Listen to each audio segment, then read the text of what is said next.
Prioritization, priority. We must prioritize in life. This will not be the first time you are hearing such word. We must prioritize. Somebody said that the most important thing in life is to let the most important thing be the most important thing in every aspect of life. So the first thing the apostle did was prioritization. They said we cannot neglect the preaching of the gospel in favor of sharing food. So prioritization. You must set your priorities right. You are a married man, but you are jumping up and down all the whole states in Nigeria in the name of crusade. Tomorrow you are in Abakaliki doing crusade. Next tomorrow you are in Kano. You finish from Kano, you go to Maiduguri. From Maiduguri to Lagos and all of that. Sometimes you are not in your house for 2 months at a stretch. And you do this, you feel that you are doing the work of God. No. Your priority is your family. Because you're a married man. In fact, one of the problems with such people, we have them in the Catholic Church. We have them. One of the problems of such people who neglect their families in the name of doing God's work, their problem is when you prioritize your gifts above your calling or your vocation. It's a big problem in Christianity today. People prioritize their gifts or their charism above their calling or their vocation. Marriage is a vocation. A vocation is a call. This is another word for it. Just like the priesthood or the religious life. And you must give your all to it.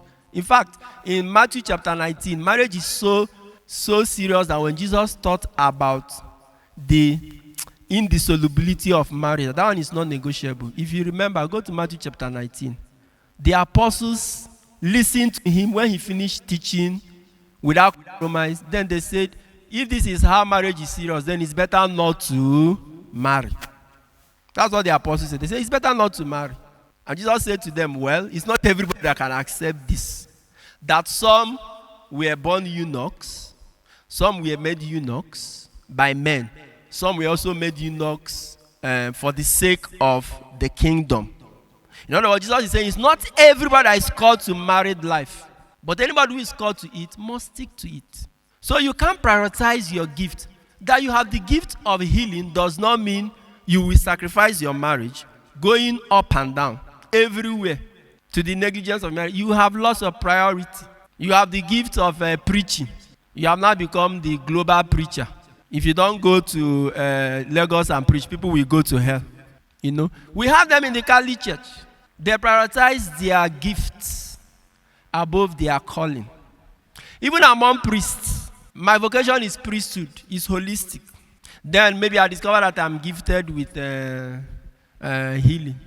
What is the next thing? It's not crusades, up and down. There are some priests who have prioritized their gifts, their charism. Your charism is the gift that the Holy Spirit gives you. 1 Corinthians chapter 12. And this gift can be given to anybody. The fact that you have a charism does not mean you are called to ministry.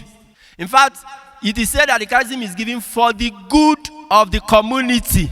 The community you belong. It's not everybody that will have the charismatic gifts of the Holy Spirit, but every community will. Every community does. And God has been so generous. Every time Father is on the road, there are some that even leave their parishes on Sundays. You know, all that Father does is go to healing and all of that. Your people do not see you for counseling. They do not see you for other important issues of the marriage. You have lots of priority. You have prioritized your gift above your calling. It's a problem even in the Catholic Church today. You know, so you have a man who is married in the church and because the Holy Spirit dashed him the gift of speaking in tongues or the gift of preaching.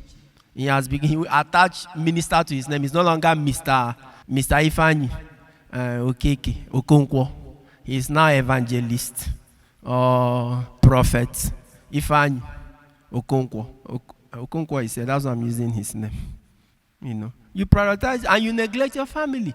Then the second problem is commercialization. Many of them are now making a living out of the gifts, which is not supposed to be. So that's not how it was supposed to be in the early church. And this is what is responsible for proliferation of churches. A member of Christ's embassy speaks in tongues or discovers he or she has the gift of healing. What is the next thing? We open another church and then change the name. Maybe from Christ Embassy become Christ Envoy or Christ Chancery or Christ, even Christ Airport. This is the only place where miracles land and take off. Or this is where your prayers take off and come from heaven. It's a problem in Christianity. They've commercialized the gift of the Holy Spirit. It has become their means of livelihood. And that's why some don't play with it. They can never stay in their original church once they see themselves manifesting such gifts. That you have a gift, a charismatic gift of the Spirit, does not mean you are called into ministry. Ministry is much more than that.